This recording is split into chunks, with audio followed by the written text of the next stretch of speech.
Hello, I am Anton Harber. In this series of interviews on the stories behind the stories, I will delve into the characters, events, and journalists behind big news events. I want to share with you my passion for journalism and my keen interest in how the news is shaped. This week, I'm speaking to the winners of this year's Taco Caper Award for Investigative Journalism, Pieter-Louis Myburgh and Pauli Van Wyk. This is the country's biggest journalism award and the most prestigious. Well, I would say that because I'm the convener of the awards. Nevertheless, these are two of the new generation of investigative journalists who are bringing new energy, fresh skills to the task of watchdog journalism. I start with Pieter-Louis, who won top slot for a book which exposed how prominent politician Ace Magashule operated as Free State Premier. The book's title sums it up: Gangster State. Peter, you were, 33 when you were working at News 24 and you set out on this project. Tell us how you got started. Yeah, thanks, Professor. So, what drew my attention to the Free State were these kind of, long-standing rumors and whispers and indications, and on occasion also very solid reporting, earlier reporting from some media platforms, that Ace Magashule was in charge of this all-powerful state capture network, this political and economic machinery that was, on the one hand, exerting tremendous political influence and clout, and then on the other hand, extracting rents and vast amounts of money by means of dodgy contracts from the province. So I kind of gradually got into it. I think what really initially led me into the world of Ace Magashule was a contact of mine. I'd been working on some of the kind of Gupta leaks issues just before that. It was kind of right in between. I think we were kind of wrapping up our reporting on the Gupta leaks, really. It was starting to fizzle out. And there was somebody I'd been speaking to during the Gupta leaks phase who started giving me some information on Ace Magashule, because there was this nexus between Ace and the Guptas too. And I think that the first report, I started publishing some work for News 24 in either late 2017 or early 2018, detailing first off his daughter's involvement in some very dodgy looking dealings down in the province. So just a classic example where a family member of the powerful politician almost gets inserted as a proxy into these dealings, to divert the funds to the family itself. So Toko Malembe is one of his daughters, and she was getting these massive 150 million rand RDP contracts, and there's a very dodgy deal where Shell Garage was kind of gifted to her through the Free State Development Corporation. I think as the body of reporting on that part of his family, or Toko specifically, grew, just increasingly more people got in contact. So sort of my contact base just kind of grew really organically, and I started speaking with people. And I think it's at that point that I realized that, it's just too vast an issue to keep on unpacking in these kind of piecemeal, offerings in a traditional sort of expose manner. I really got the idea that there's something that had to be brought together in one body of work, and a book really is the only sort of platform that offers that that expansive reach in terms of what you can unpack. Is that because one can't really do projects of that size within our newsrooms? Yeah, I think to an extent, sadly, the answer to that is yes. I think in most traditional sort of newsroom setups now, it's going to be very rare, if not impossible, for a news editor or the editor to allow a journalist to go on a year-long kind of sojourn into the Free State and really only investigate one man's actions. And I understand some of the pressures in the newsrooms. One or two media platforms, certainly, if you Scorpio, probably Amabungani, and a couple of the other dedicated investigative outfits, you could motivate for doing that at one of those places. But the mainstream news outlets, they wouldn't easily allow somebody to go on such a focused journey for so long. Now, reading your book, it seems clear that you used some sources that are public sources, company documents, official records, and some that you clearly sought out and find that were, shall we say, less public. let's start with the first. What you found, where you found it, how you set about doing this. Yeah, so I think those are really kind of the main legs you mentioned there that the book stands on in terms of sourcing and information. I think firstly, it's always vital to have human information on the ground. People who can contextualize certain documents and information. So I think that was kind of the starting point. Definitely was to so in that early phase, and then especially after once I got the fantastic grant from the Taka Caper Foundation, for instance, that allowed me now to go full time, working on this project. I could go down to the Free State quite frequently on these little road trips and start to gain people's trust. People who sat in government departments, people who were really either currently or previously had a front row seat to Magashule's dealings in that province. And I think that kind of firstly was my first port of call was to get a solid base of contacts who I could talk to about some of my findings, and then gradually after that I got some documents from some of them, some government contracts that weren't publicly available, some leaked emails, information that really formed the crux of the more explosive parts of the book, I suppose. Yeah. So I would hope a good mixture of what is source information and then also documents, and then there's also, I think it's really important to always keep in mind that there are tools available to journalists that could help you get documents in a formal manner, such as the PIA Act, for instance. I did launch a couple of PIA applications, and one or two of them were successful and did end up being quite useful. For instance, Ace Magashule's diary. Very surprisingly to me, I almost fell off my chair when the department complied and actually gave me the document. But it became a wonderful resource to cross-check and reference and go back to some of Ace Magashule's movements and the contact he had with key people at that time. Perhaps we should just explain to non-journalists, when you say a PIA application, that's the Promotion of Access to Information Act, which gives you the right to certain information. Sure. And you applied for that. And I think we all know that we often have difficulty getting responses on those things. Yeah, great difficulty.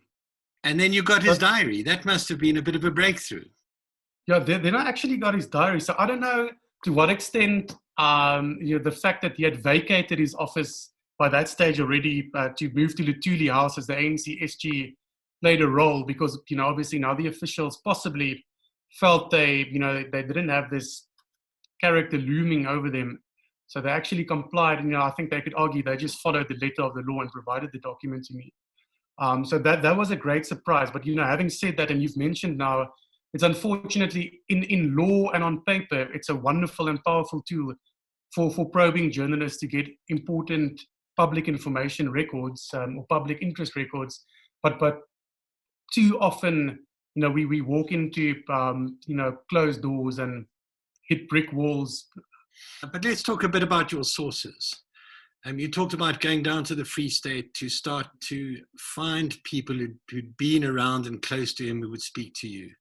But you clearly came across a couple of key sources who were important to you, who are not identified in the book, but I understand some of them have since been identified. Why don't you talk to me about those sources? Did you find them? Did they find you? How did it happen? Yeah, it kind of really had this snowball effect where, I managed to get hold of a person who for many, many years was right at the top alongside Magashule, not only in the provincial government structures, but also in the ruling party down in the province. So that's a person who back in the day and still has access to very valuable information and individuals in the province. And I think, it really snowballed from that. That is somebody who put me in touch with the second person, and that person, the network really kind of grew from kind of this one main individual, politically at least. But I also individually managed to track down lower rung officials, for instance, at human settlements where a lot of the dodgy spending was happening. At the Department of Police, Roads and Transport, they're individuals who, if you prod them carefully enough, some of them actually did start opening up, and I could meet with them down in the province. So I was quite happy to to have this mix of people who are really very much at the top of the political structures, and then also lower rung, officials who sign off on some of these contracts, or are forced to push through some of these dodgy dealings. You say that he became known as Mr. 10% because he expected 10% of major contracts. Sure. But what you really unravel, I think, is a pattern of operation, isn't it? He doesn't leave much of a paper trail. He operates through third parties, but there's a pattern of his involvement in a number of dubious tenders and contracts that seem to be very heavy inflated. Is that a correct description? Yeah.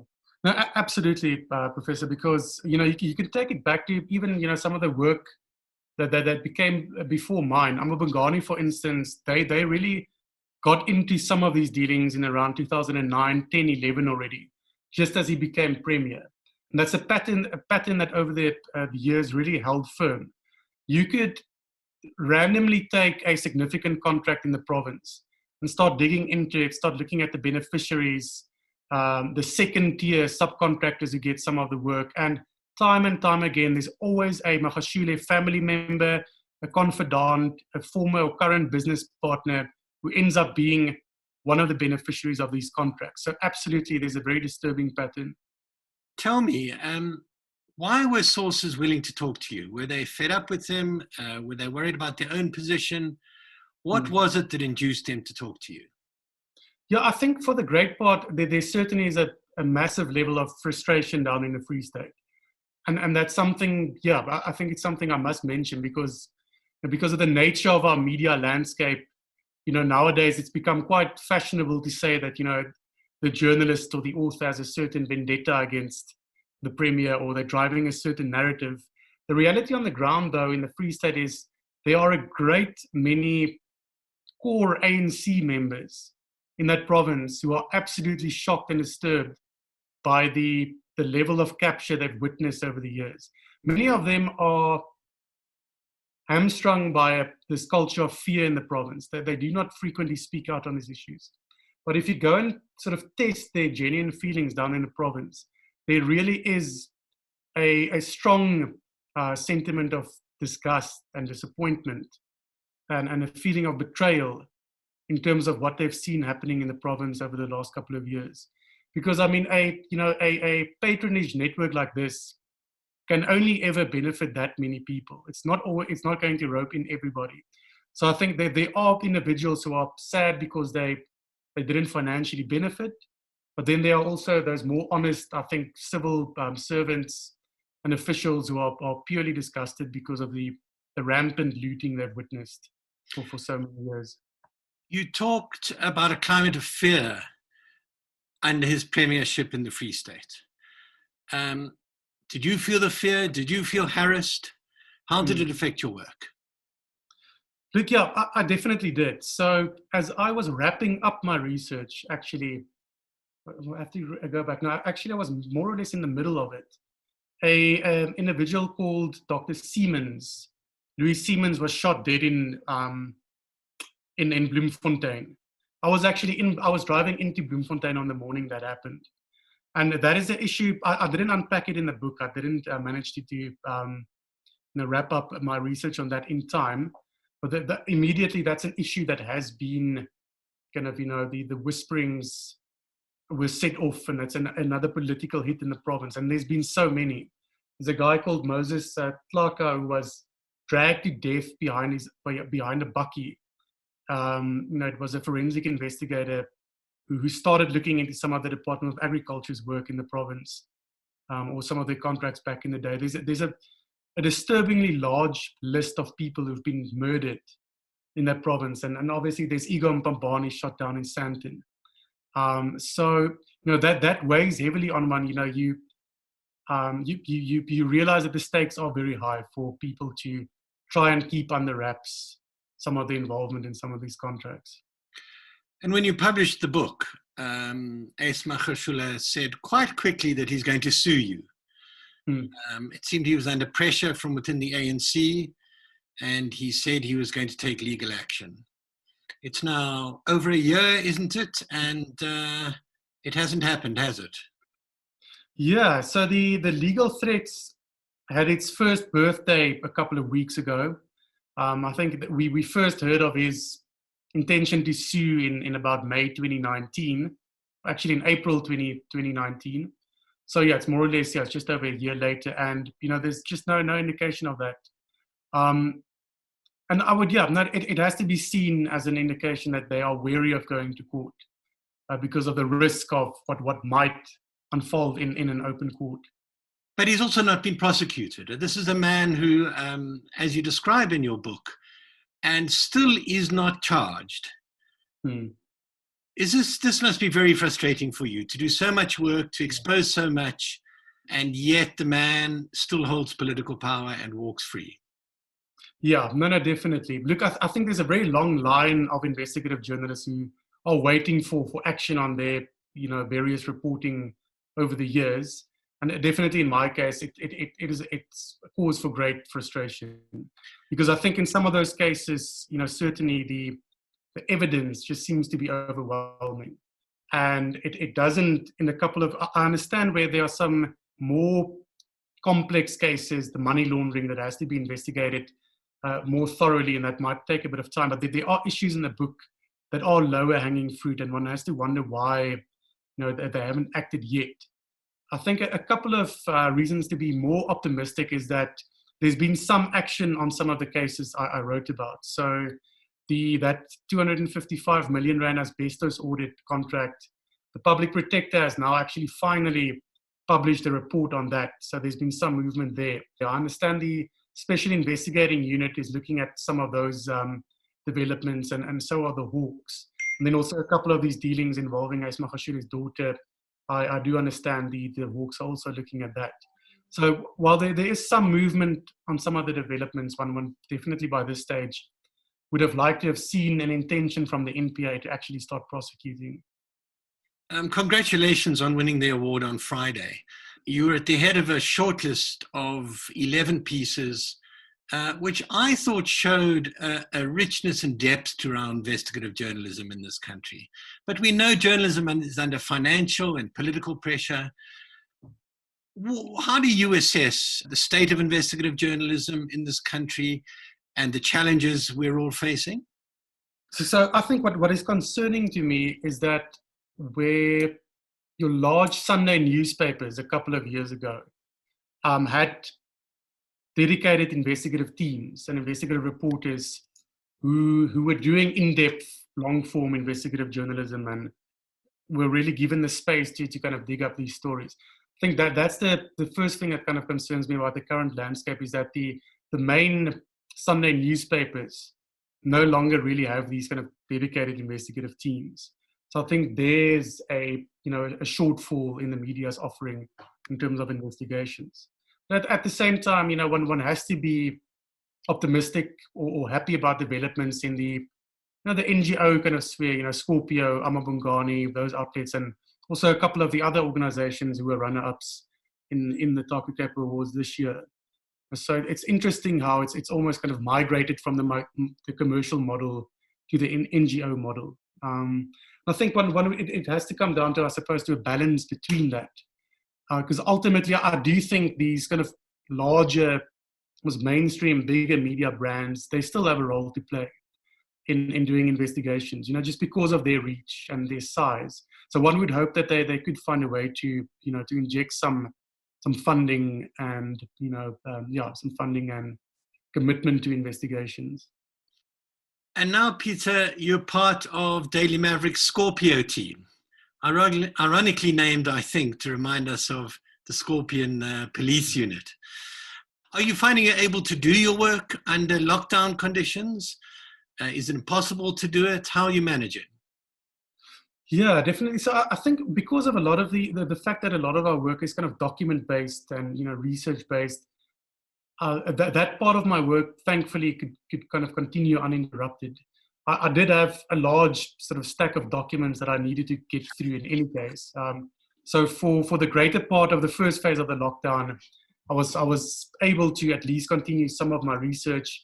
But I think we've kind of reached a point now. I'm getting a little bit stuck on a couple of issues I'm looking at, because of the fact that there are sources who want to meet in person, people who are a little bit concerned over security issues, who normally I would have gone out to meet. So that's become stuck a little bit now. And I find it a bit frustrating at the moment. The second comment I just want to make on that is, I think it's very concerning that the government has kind of committed itself to being very transparent about its handling of the COVID issue right from the get-go. And I think that brought government a lot of goodwill and support, and rightly so. But the reality on the ground is quite different, for an investigative journalist to actually try and get information. Just a case in point, I'm trying to get info on government's expenditure on certain line items, and some of the, for instance, the lockdown facilities or the quarantine facilities they've been procuring. And Minister Zwelin Kize prominently, he's on the record as saying, once each and every sort of quarantine facilities, has been wrapped up, once that contract has been wrapped up, we'll make available the cost of the facility. And that was in March. And I've been trying to get hold of a specific facility, the ranch in Limpopo, for over 2 months now, despite these provinces. And I'm just getting sent around by the officials. They've now sent me back to the SANDF for some reason to get the info. So there really is quite a gap between the promises that have been made around transparency and their actual dedication to it. And I find that quite worrying. Well, the work of investigative journalists is going to be particularly important in this period, to keep an eye on things, because we have suspended some of our rights to deal with the disaster, but keeping an eye on how things happen is important as ever, is it not? Absolutely. Well, well done. Keep up the good work, and thank you very much for talking to us. Great, thanks. Second prize in the Taco Kepa Investigative Journalism Award for this year went to Pauli Van Wyk of Daily Maverick's Scorpio Investigative Unit. Pauli won it for what the judges called a magnum opus, her extensive, detailed expose of the economic freedom fighters' leadership and their role in the VBS bank scandal. Pauli, tell me how you first got onto the story. So it was early 2018, and sources who were investigating the VBS matter, and sources in and around Venda itself, told me that there are problems with the VBS Mutual Bank, that it's bigger than we thought, and that there's a lot of politicians involved. And that was the first instance that we heard of this. Then in around June, July, August, we realized that the EFF, for some reason, started to attack National Treasury and everyone speaking about VBS Mutual Bank in Parliament and on their social and public platforms, which is curious. So we wondered what is happening and why is this happening? And the more we investigated, the more we realized that something's very off, and that the self-pronounced corruption busters aren't really what they seem to be. So that was the first real instance of this investigation. But you started off, it seems, from reading the stories by tracking down traditional sources from within VBS and within the investigators at VBS in a fairly regular kind of way. Is that correct? Yeah, well, it actually even started way before that. It started with people with direct knowledge of the crime and of the robbery. So it started off with people saying there's something wrong with VBS Mutual Bank, and then people saying, but it's worse than we thought. We don't really know what's going on, and we are going to let this be investigated. So our information started with rumors and with an unease about what was happening even before there was a formal investigation. And then obviously, as the investigations progressed, we kept tabs on the matter and kept our fingers on the pulse, and we realized that this really is a big problem and that we need shine the light on it.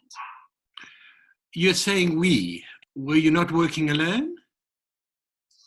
Working alone in this instance, but there are other journalists who worked on the matter as well. So Bongani has worked on it. I noticed that they were also probing. The same with Mail and Guardian. And my colleague Marianne Tam wrote one of the very first stories along with me when Floyd Shivambu attacked National Treasury DDG Mamoniat. So even though one journalist in the end, which was me, wrote about and specialized almost in the VBS matter, at this very start, it's sometimes sort of a group discussion or a discussion between various journalists or discussions between journalists and sources. So I think one of the things that one should learn and should take from it is that journalists aren't islands. You work together and you work in a much broader and wider network than is sort of what people see in the end. So that's extremely interesting, because from the outside it looks like you're competing with others such as at Bongani, but you're implying that you actually assist each other? Not always, but there is a mutual sort of informal discussion about things. So I would ask me already, I have this information, and what do you think, and what do you say? And he would say that he's not necessarily, that he doesn't know anything of this, but he's working on that. So we obviously do compete, but in the end, the media is also sort of in the same team. We have the same goal, where we want to let the light shine on the facts. So these kind of informal partnerships, and especially with Daily Maverick, I think Daily Maverick has a different relationship with our colleagues. We like to collaborate. Kyle Cowan and I worked in the same way with SARS and Tom Moyani and Jonas Makwakwa and the Guptas in some instances. So whenever you realize that someone else has additional information that makes your own investigation stronger, it would be stupid to compete with them because it's just another piece of the puzzle that you can put together. So talk to me a bit about building the sources, working with the sources, getting the documentation that you clearly got from inside. So it was highly sensitive and very personal information in some instances, which included bank statements and WhatsApp messages and so on. So I cannot directly speak about these sources or where I actually got it. But I think in terms of lessons learned, it's important to discuss sources and the relationship of a journalist with a source. So one of the most important things to say maybe is that these aren't new sources. It's very difficult for someone to trust you on this level for the first time. It's very rare that happens, and they must have an extremely good sort of reason for themselves to trust you for the first time with information like this. So the sources that I used in the matter were people that I've known for quite some time. I've proved to them that I will take care of them. I've proved to them before that I won't necessarily use information, even though it's explosive information, before they gave the go-ahead. So in some instances, my sources in these stories told me that I can look at the information and I can start working on it and probing it, but I'm only allowed to use the information once I have confirmed it through another source. So it was extremely sensitive, and they were very scared. So it was quite something, and for that reason, I sat on the information for months, for many months.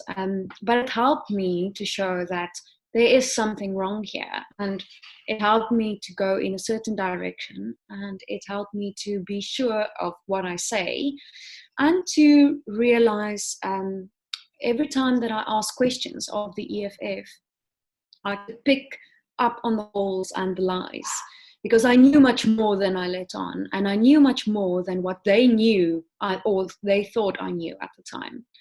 That way, that was very helpful. How many months did you work on this? So, sure, since July 2018. So it's a long time. And I mean, that's investigations for you, right? For in the SARS investigation relating to Tom Moyane and Jonas Makwakwa, I worked on that for 4 to 5 years. So really, really good investigations where you focus on certain themes and certain people and certain situations take time. And that again is the power of an editor and a publication that doesn't pressure their journalists into deadlines.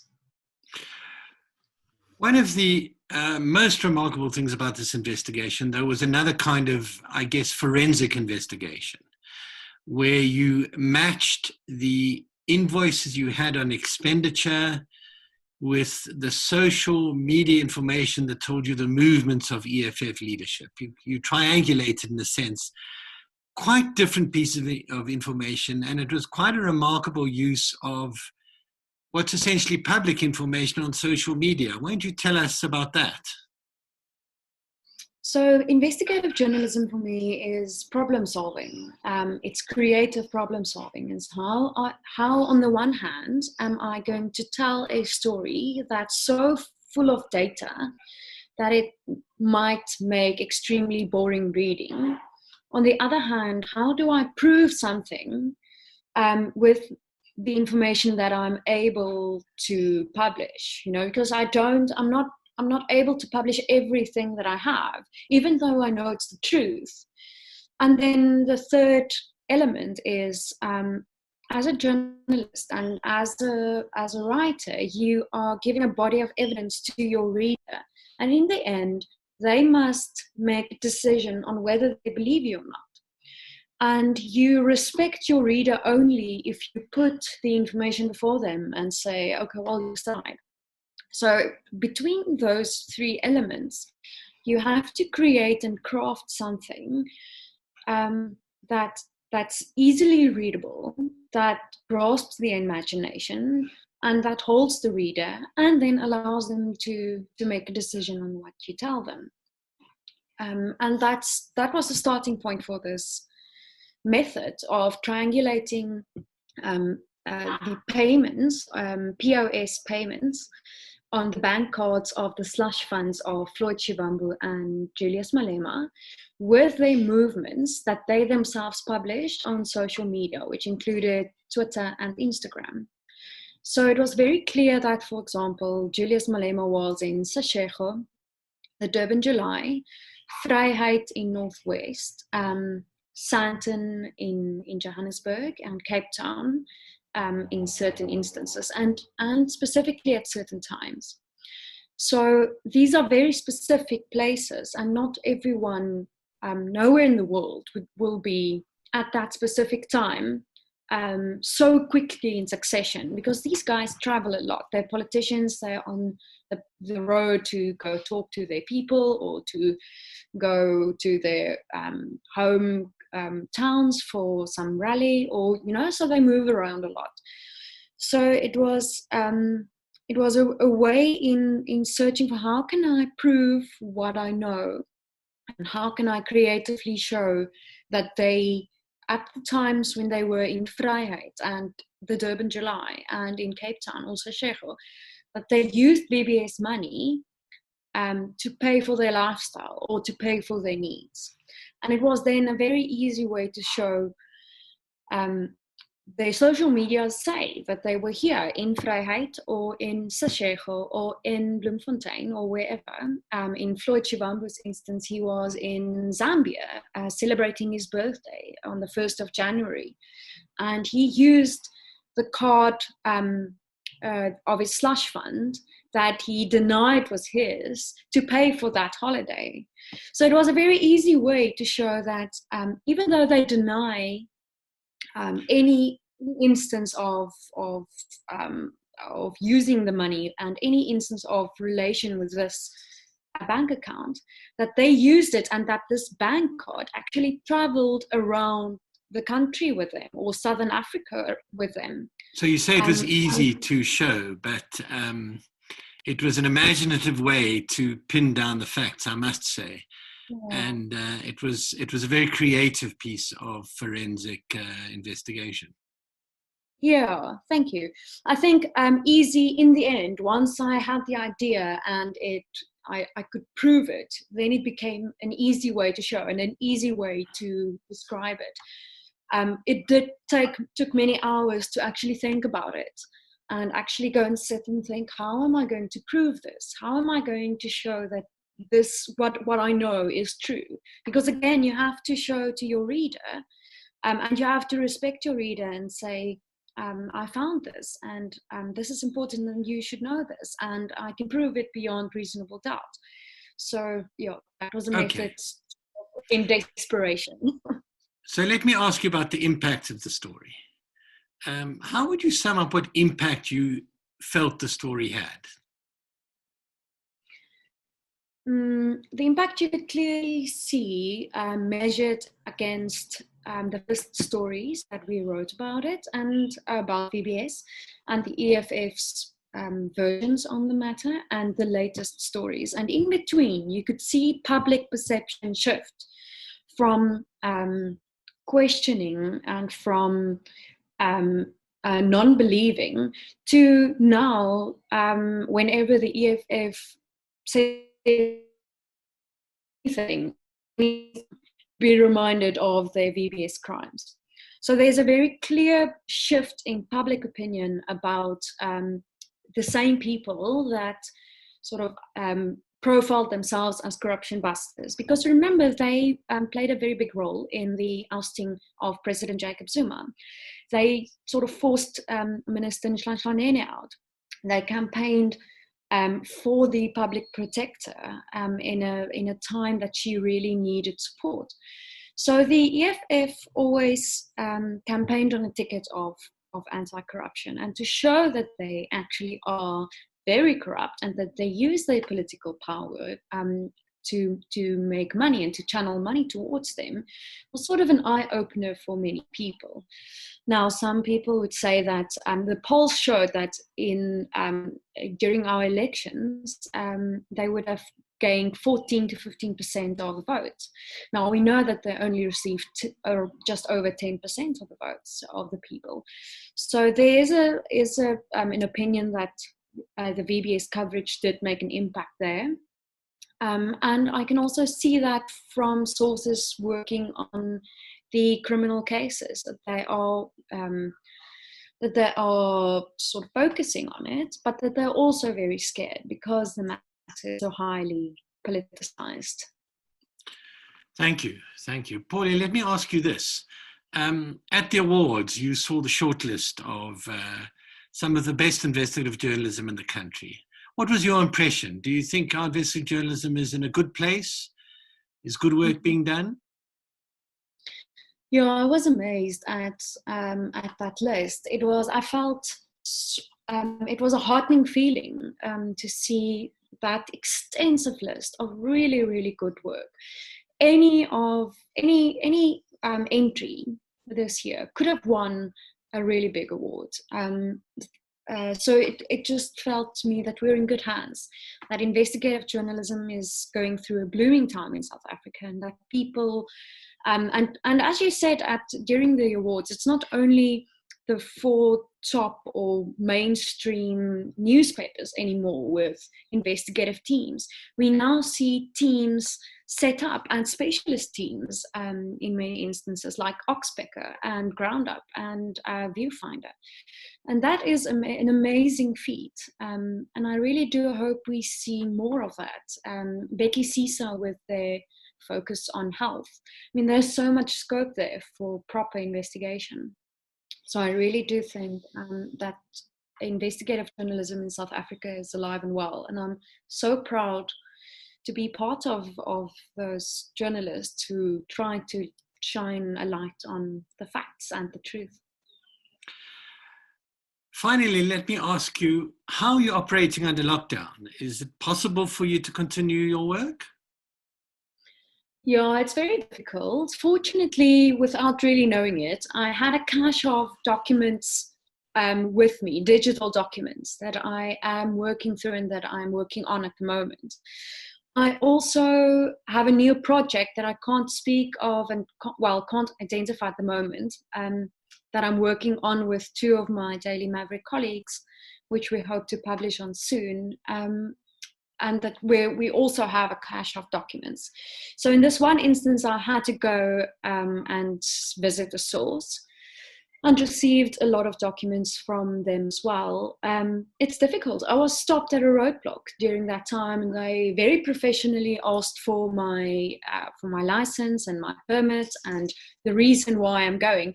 And it's very difficult not to tell them, well, I'm going to a source and I'm going to get a secret, you know. So I just told them, I'm a working journalist. Well, isn't that funny? You had a permit to be an investigative journalist. Yeah, fortunately. Unfortunately, it's not the politicians that's holding the roadblocks. Otherwise, it might have been a bit more difficult. So it's not easy, but I think investigative journalists are impacted less than daily reporters. Daily reporters are one of the heroes of the COVID time because they are in between and in the thick of things. Just because I love reporting as well, I went to Khayelitsha in the third week, I think, of COVID, just to do a proper reporting job on demolitions and evictions there. And I realized how difficult it must be for my colleagues who's doing daily reporting. So we can't see our sources as investigative journalists, and that's difficult. But at the moment, I think we're fine. We're already used anyway to working from home or from a coffee shop and poring over documents for hours and days and weeks on end. So there's not so much of a difference in our working ways at the moment. Well, we now can't wait to see what comes out of this new trove of documents. Thank you very much for your time. Well done for the award, and keep up the good work.